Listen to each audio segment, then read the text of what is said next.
Hola, buenas tardes, buenas noches a todo el mundo. Desde Latinoamérica, hoy tenemos una nueva noticia. El continente está bien agitado en varios lados. Y por eso hoy día yo me contacté con un tocayo, un amigo muy querido que nos ha unido la vida y la música en un amor que es muy bien correspondido. Y estoy muy contento de poder conversar hoy día con Luis, mi tocayo, Luis Pinzón. Es un amigo de Colombia que está en Bogotá y como saben, este fin de semana, estos días han pasado cosas bien interesantes en Bogotá, bien preocupantes también, y por eso queríamos conversar con Luis para saber bien desde lo que está pasando, porque lamentablemente acá en Chile las informaciones sobre lo que ocurre en Latinoamérica no las conocemos, y las conocemos siempre a través de los cables y los filtros de la prensa que acá llega, ni siquiera aparece en las noticias, en el noticiario central, y considerando que la población de migrantes y hermanos colombianos que han llegado a Chile ha ido en incremento, y creemos que también es nuestra responsabilidad poder poner a disposición de ellos y de los hermanos chilenos y de todos quienes nos vean lo que está pasando y lo que está ocurriendo hoy día en Colombia. Así que le agradezco mucho a Luis que se haya tomado este tiempito. Luis es comunicador social también. Bueno, él nos puede comentar más de toda su vida y su trayectoria. Así que bienvenido, Luis. Te habla Luis desde Chile, a Luis de Colombia. Bienvenido a este pequeño espacio de conversación hermanable y de futuro para Latinoamérica. Y binacional y latinoamericano. Lucho Tocayo, mi hermano, muchísimas gracias por la invitación. Habíamos tenido la oportunidad de conversar, de encontrarnos también presencialmente. Tuvimos la oportunidad de saludarnos y ver uno de los mejores conciertos por allá en el 2015 con Cómo asesinar a Felipe. Así Una de las es. bandas de Chile que más me gusta, realmente. Y bueno, lo que la música une no lo separe absolutamente nadie. Y bueno, también nos une también muchísimas cosas de intereses latinoamericanos, sociales, culturales, y sobre todo somos seres políticos, estamos siempre ante la necesidad de analizar y tener una buena lectura de lo que está sucediendo. Entonces, pues nada, desde mi visión como comunicador social periodista y haber trabajado durante cerca de 10 años en diferentes medios de comunicación como radio, en este momento pues digamos que estoy desconectado completamente de los medios de comunicación porque estoy trabajando en el negocio de la música. No le pierdo el interés de saber realmente lo que está sucediendo.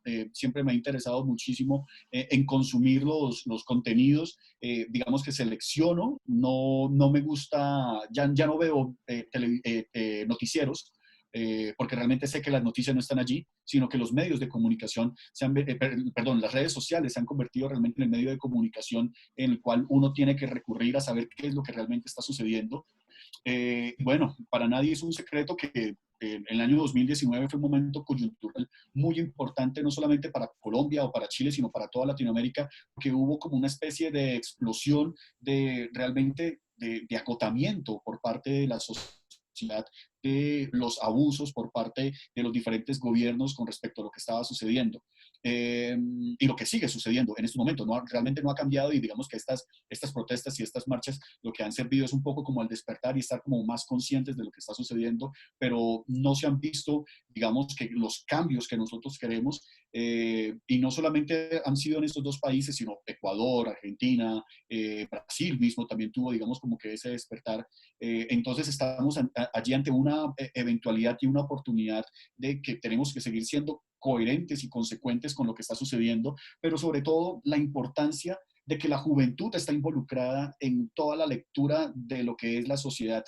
Y digamos que lo que sucedió el día de ayer, miércoles, que fue el miércoles 9 de septiembre, digamos que es un resultado de todo esto que ha venido sucediendo con respecto a los abusos de la autoridad por parte de la policía o el SMAT, que es, digamos, que son las fuerzas especiales que están en Colombia, que son los que están, digamos, como que protegidos y llegan en sus tanquetas a disparar agua a presión.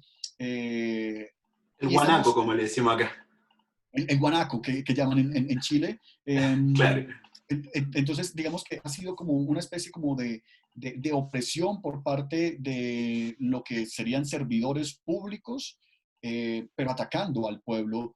Y ha sido realmente doloroso ver que, por ejemplo, en las manifestaciones del 21 de noviembre se presentaron varios heridos de gravedad, donde personas perdieron sus extremidades o perdieron sus ojos por los ataques de la policía y por parte de este grupo de SMAT, pero el gobierno y sus representantes, el ministro de Defensa, el presidente, salían a declaraciones públicas y hablaban era únicamente de los daños materiales o de Claro. las rayadas de las paredes o de la ruptura de los cristales de los locales comerciales, pero no se ha preocupado realmente de la vida. Y Sí. Bueno, eh, algo sí, sí, sí. particular también ocurre acá en Chile. Nosotros desde el 18 de octubre, como tú dices, también estuvimos como en un periodo de explosión social. Algunos explotaron las bombas más cerca que a otros, pero son gajes del oficio. Finalmente, nosotros logramos abrir un proceso constituyente y vemos que este proceso constituyente también se puede, podemos hacer una lectura regional de cómo la derecha opera cuando está en el poder. Ya lo vimos con Macri en Argentina, nosotros lo vimos con Piñera en el 2011, lo vimos con Bachelet después, y después lo volvimos a ver ahora con Piñera. Entonces, está como esta alianza de la derecha que poco a poco se ha ido cayendo también a nivel latinoamericano, que ha, en los últimos tiempos como que ha usado todas las armas que tiene, incluso las legales. Hoy día lo que le hicieron a Correa en Ecuador y a Ujú. Evo en Bolivia, que no pueden ser candidatos por una decisión de un tribunal de justicia que termina siendo una tercera cámara, una cuarta cámara de definiciones políticas. Y en ese marco es importante también mirar lo que ha hecho el gobierno de Duque y Uribe y Santos, porque son tres personajes que son de la misma línea política que Piñera, pero tienen diferentes salidas y diferentes estrategias para enfrentar el conflicto. Si nos podéis como, de cierto modo, a ordenar ese panorama, porque entendemos que en los últimos años hubo también, bajo el gobierno de Santos, algo que lo llevó a ganar el Premio Nobel de la Paz a Santos, que fue el tema del acuerdo de paz con las FARC. Entonces, hablemos, si nos podéis comentar de eso, sería bacán, porque acá en Chile podríamos tener un poquito más de profundidad y también para todos los hermanos colombianos que nos pueden ver en un ratito más. Por supuesto, Luis. Eso realmente es muy importante y hace parte dolorosamente de lo que es nuestra historia patria. Uribe llega al poder cuando están enfrentados, digamos, como que dos grupos militares de extremos, de tanto de izquierda como de derecha, como eran los paramilitares por parte de la derecha, y la guerrilla por parte de la izquierda. eh, Uribe se presenta como, digamos, como un salvador, como diciendo como yo soy la persona que va a encargar de llevar la paz al país, pero él, digamos que llega al poder es de la mano de los paramilitares. De la extrema derecha armada en Colombia, donde se ha comprobado y en este momento está todavía la situación de los líderes de las FARC que para callarlos a ellos los extraditaron a Estados Unidos para que ellos no dijeran la verdad aquí en Colombia, los mandaron para Estados Unidos y ahora están regresando, pero en este momento, digamos como que es el gobierno también nuevamente de derecha, el que está de turno, han hecho todo lo posible para que estos líderes como Salvatore Mancuso, como Jorge 40, no regresen a Colombia y no atestiguen en contra de los que fueron los líderes políticos de la derecha y a los cuales ellos apoyaron tanto económicamente como militarmente, porque exterminaron pueblos, hubo exterminio, hubo magnicidios realmente en Colombia, masacres de pueblos completos para favorecer y para poner a favor de la derecha estos votos y que llevaran a Uribe al poder en su primera elección, que él fue 2 veces presidente. Acá Claro. los años electorales, los años presidenciales son de en Colombia que ejecutó la reelección y él se reeligió y luego, como no podía reelegirse, su tercera reelección se cayó porque él quería ser, digamos, como un presidente vitalicio, un dictador, eh, puso al que sería entonces a Juan Manuel Santos, y el que él creía que iba a ser su títere, pero digamos que él se desplegó completamente. Juan Manuel Santos es de abuelo, que fue presidente, que viene de una familia, digamos, presidenciable y desde niño, entonces fue criado a que él iba a ser presidente, entonces obviamente él no se iba a dejar conducir, se alejó completamente de Uribe y tuvo un gobierno que digamos que destacable, positivo, propositivo, no perfecto, porque también se cometieron muchísimos errores y muchísimas equivocaciones, pero digamos que una de las cosas más destacables que hizo fue la firma de la paz, el cual lo nominaron y quedó y ganó el premio, lo hizo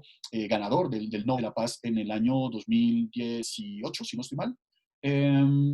Pero fue una de las cosas más importantes que fue acabar con la guerra, de a las personas que son colombianos también, que están en el monte, que han vivido también la guerra y que han vivido la desigualdad de maneras diferentes y que están armados y que están luchando están peleando por su lucha, lo sacó para darles oportunidades, del cual digamos que de ese proceso se desligaron muchos porque les convenía pues permanecer, digamos, en el negocio del narcotráfico y demás, pero muchos de ellos se reintegraron, hubo unos procesos muy interesantes donde empezaron a hacer productos, montaron sus emprendimientos, iniciaron el desarrollo de sus negocios.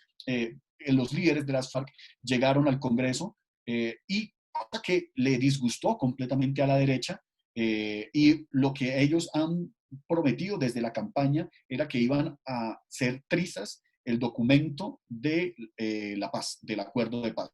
Eso fue lo que ellos dijeron en su campaña, porque ellos dijeron que nunca jamás iba a haber impunidad, pero lo que sí debe haber es reconciliación. Y eso es una de las cosas más importantes que se han venido desarrollando y lo que se ha venido construyendo, pero infortunadamente la derecha ha estado en contra de eso y ha puesto todos los peros para evitar que eso se dé. Mira, el momento en que tú me empezaste a relatar de estos paramilitares de derecha, aquí en Chile hace un par de semanas tuvimos a un dirigente espiritual y religioso del pueblo mapuche que está encarcelado y está acusado en un juicio que genera muchas dudas de asesinato. Y él llevaba una huelga de hambre de como alrededor de 100 días, y a la par de todo esto salió un grupo también con esta misma lógica media de paramilitar, y finalmente me hace mucho como ruido y sentido, porque acá la derecha está ocupando esas mismas tácticas de decir que los paramilitares son cubanos, son venezolanos, son hasta norcoreanos para la derecha, ¿cachai? Y lamentablemente en esa zona de la Araucanía, donde está el Gualmapu, como le llaman los mapuches a su territorio sagrado, está llena de forestales, de empresas forestales, y llena de carabineros, o las fuerzas especiales de las que tú hablabas, que están custodiando empresas privadas. Entonces son como guardias de seguridad privada y que operan con una lógica de guerrilla interna, que me imagino que es la misma lógica que opera en Colombia, porque lamentablemente todos los líderes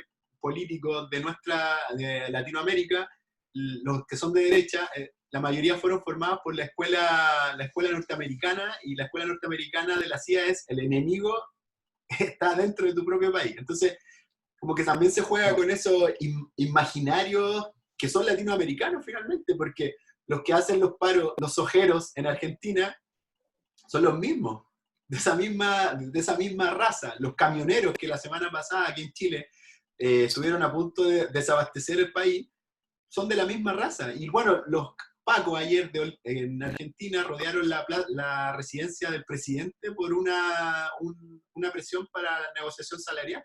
Entonces, la derecha creo que en el momento en el que estamos viviendo en el mundo también está tomando medidas que uno las puede identificar, por lo menos se pueden hacer paralelos en en nuestra América, podemos ver eso.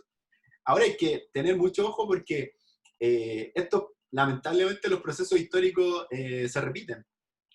Vivimos como ciertas circunstancias y ciertos procesos que no son calco ni copia, pero que sí se parecen mucho.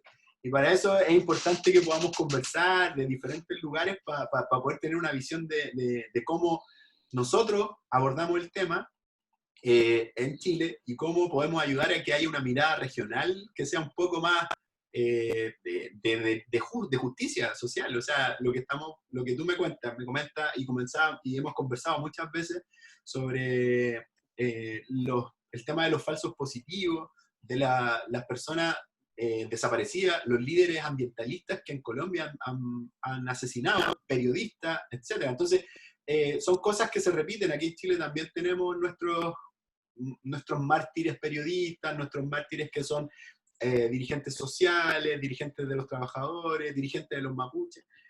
Entonces, esta historia común de explotación que tenemos hace 500 años también sigue manifestándose hoy día.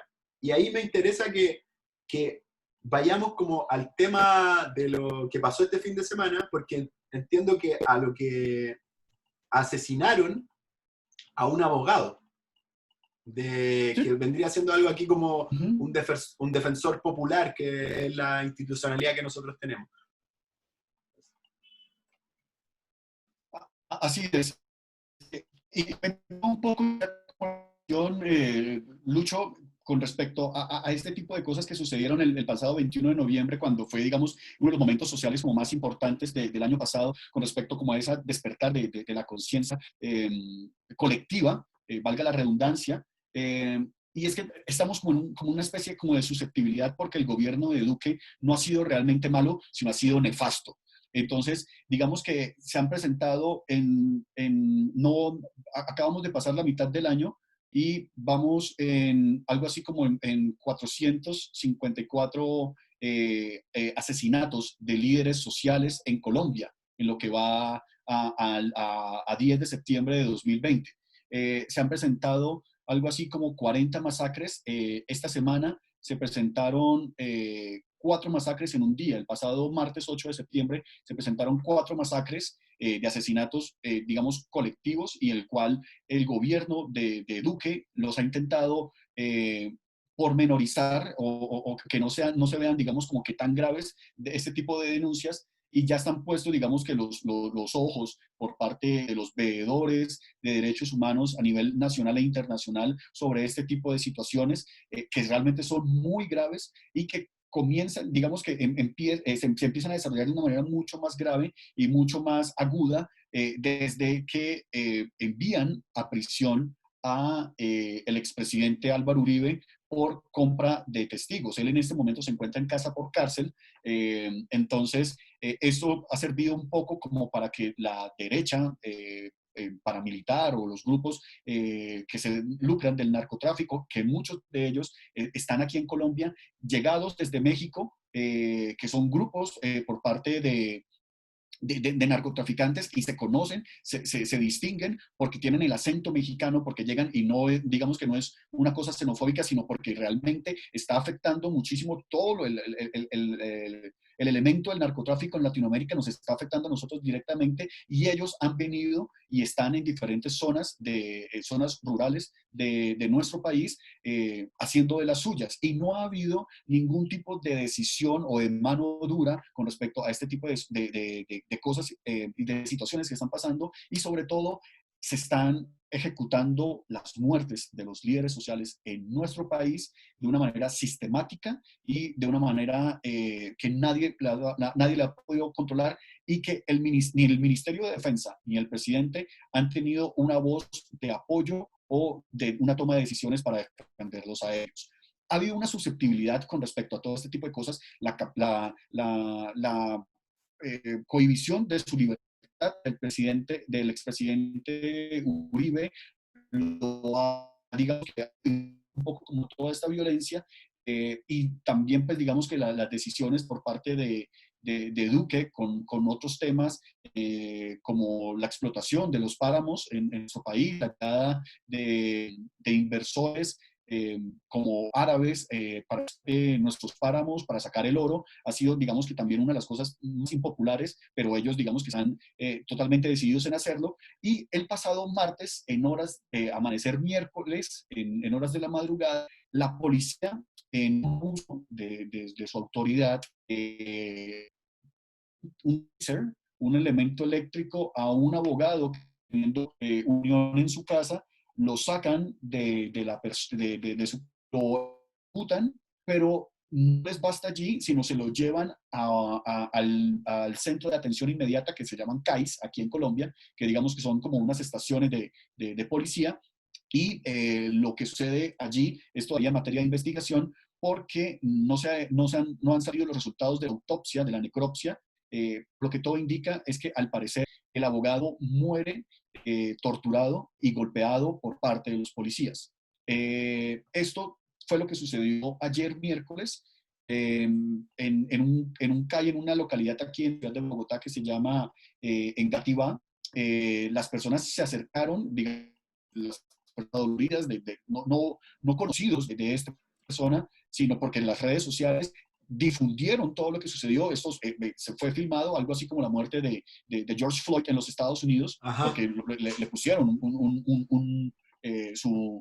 sus piernas en el cuello para evitar que respirara. Y las personas, digamos que en un momento como colectivo salen a mirar y la fiscalía estaba entonces haciendo como una toma del lugar. ¿Qué es lo que realmente había sucedido con la muerte de esta persona? Todo parece indicar que la policía lo asesinó allí, en este lugar, y empieza entonces toda una serie de manifestaciones donde se quemaron algo así como unos 35 o unos 40 CAIs ubicados en Bogotá. Digamos que esos están localizados por barrios y los barrios, pues, digamos, están localizados por localidades. Bogotá es una ciudad extremadamente grande, tiene algo así Ajá. como 9 millones de habitantes. Entonces está, digamos que, subdividido por localidades. Entonces hubo unas fuertes manifestaciones en las cuales se quemaron estos centros de atención inmediata, donde hubo Ujú.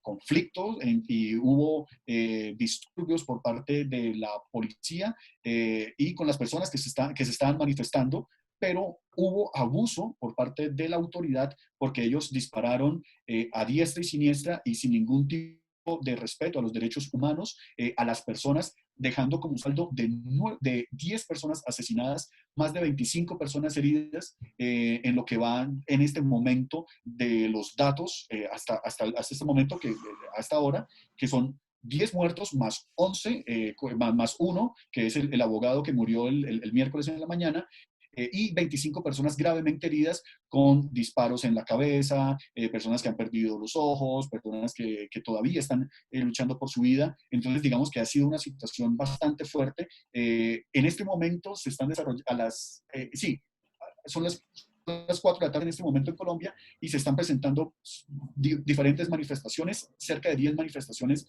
en la ciudad de Bogotá. En estos momentos.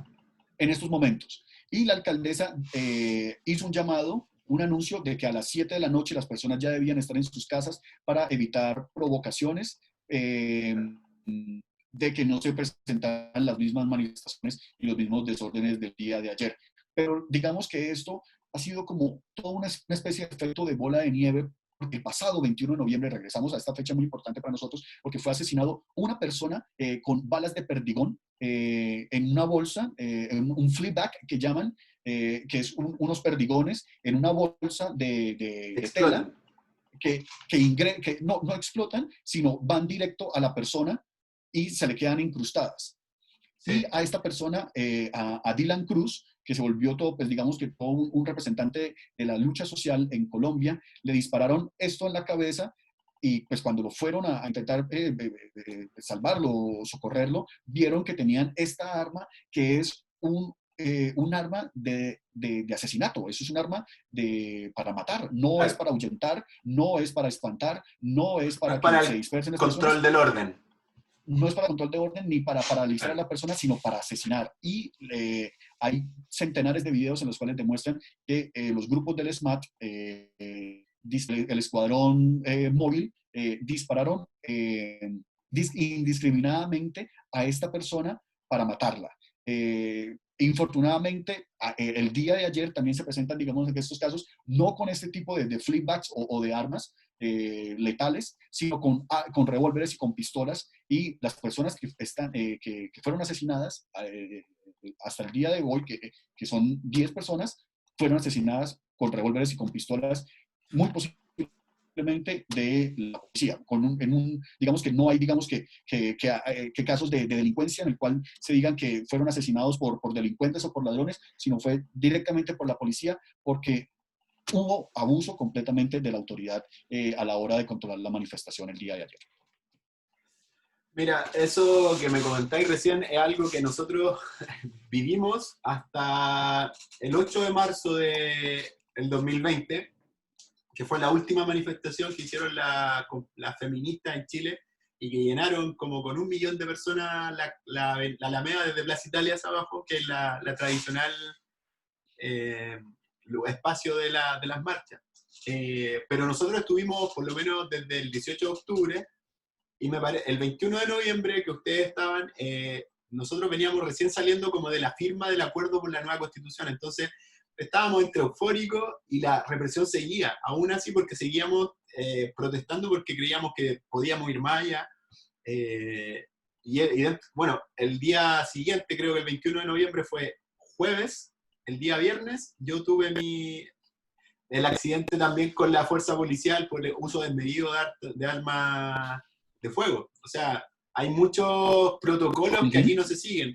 En Chile hay dos personas que son nuestros como referentes en este momento del abuso policial. Uno de ellos, Fabiola Campillay, que es una vecina de la comuna de San Bernardo, que iba saliendo a su trabajo y se pilló en medio de una manifestación en San Bernardo, y los pacos, la policía disparando, y de la misma forma como tú me comentáis, ella perdió sus ojos, perdió su olfato y su gusto, perdió 3 de sus 5 sentidos. Hay otro amigo, entonces es una cuestión que el abuso de poder es una cuestión que se da en Latinoamérica completa, y creo que es nuestra responsabilidad también de poner estos elementos encima, porque no podemos salir a protestar con el miedo de que nos vayamos a volver a casa. En un régimen democrático, por muy imperfecto que sea, tenemos esa salvedad. Y eso es lo que creo que yo reconozco. A mí me hubiese gustado que a los camioneros, por ejemplo, que la semana pasada estuvieron cortando el tránsito de la principal carretera de Chile, me alegro que los carabineros no hayan actuado como actuaban con nosotros, porque me alegro que a los camioneros y a las personas que son de la ultraderecha en este país, como los que hacen las cosas medias extrañas, tanto en Colombia como en Chile, qué bueno que los pacos no les disparen por estar protestando. Eso es lo mismo que los pacos deberían hacer con nosotros, aquí en Chile, en Argentina, en Colombia, en cualquier lugar del mundo, porque es una cuestión básica de la democracia, y hoy día está en peligro porque o los carabineros o las fuerzas policiales, al igual que como fue en un tiempo con las Fuerzas Armadas, se mandan solas y no hay sujeción al poder civil. Y creo que estamos en un momento de cambio histórico bastante relevante como para empezar ya definitivamente a dejar atrás ese periodo tan oscuro de Latinoamérica, de los gobiernos militares y de toda esa estructura civil y política que nos ha regido durante, no sé, pues desde los 90 para acá para adelante, que nosotros que tenemos esa edad, hay que darle un cambio y hay que potenciar la democracia a la latinoamericana. No hay otra Totalmente. forma. La democracia a la latinoamericana es totalmente diferente a la democracia europea, estadounidense, etc. Por eso, como decía el Mariátegui, creo que era, decía, la revolución en Latinoamérica no tiene que ser ni calco ni copia. Todo lo contrario, ¿No? tiene que ser un proceso creativo de futuro. Y creo que por muy doloroso que hoy día sea, porque me habláis de 10 muertos en un día, de 25 heridos por armas de fuego, es una cuestión brutal. Y más encima, las masacres que me nombráis y los 454 asesinatos a líderes sociales en Colombia, me parece que es una brutalidad, y que nosotros, como chilenos, estando un poco más al sur, debemos tratar de alguna forma como vincular estas luchas que se dan en Colombia, en todos lados, para de una buena vez ese sueño latinoamericanista que muchas veces se pasaba de rosca, sea efectivamente como el nuestro camino y comenzar esto, lo que llamaban la ternura, la solidaridad, la ternura de los pueblos. Y yo creo que en ese espíritu, por muy terrible que sea el tema, es lo que conversamos. Me parece brutal lo que está ocurriendo, y creo que esto le va a servir también para los compañeros chilenos que hoy día nos van a ver en un ratito más a lo mejor, para saber qué es lo que está pasando en nuestra América. Y en eso tu aporte hoy día, Tocayo, ha sido genial. Muchísimas gracias, Lucho, y realmente digamos que este tipo como de análisis y de lecturas realmente son necesarias. Hay cosas que infortunadamente nos conectan, y es que son los gobiernos de derecha y la lucha realmente de los gobiernos de turno por los grupos económicos. Entonces, todos se rigen es por facilitar y por ayudar. Entonces yo llego al poder para ayudar a este grupo, a este banco, a esta empresa, a esto. Entonces digamos que eso también ha significado muchísimo el asesinato de los líderes ambientales que han luchado durante 20, 30 años por los resguardos indígenas, por las reservas naturales, por la no construcción de megaobras en parques naturales, como es el Parque del Tayrona o las reservas naturales que tenemos nosotros aquí en nuestro país.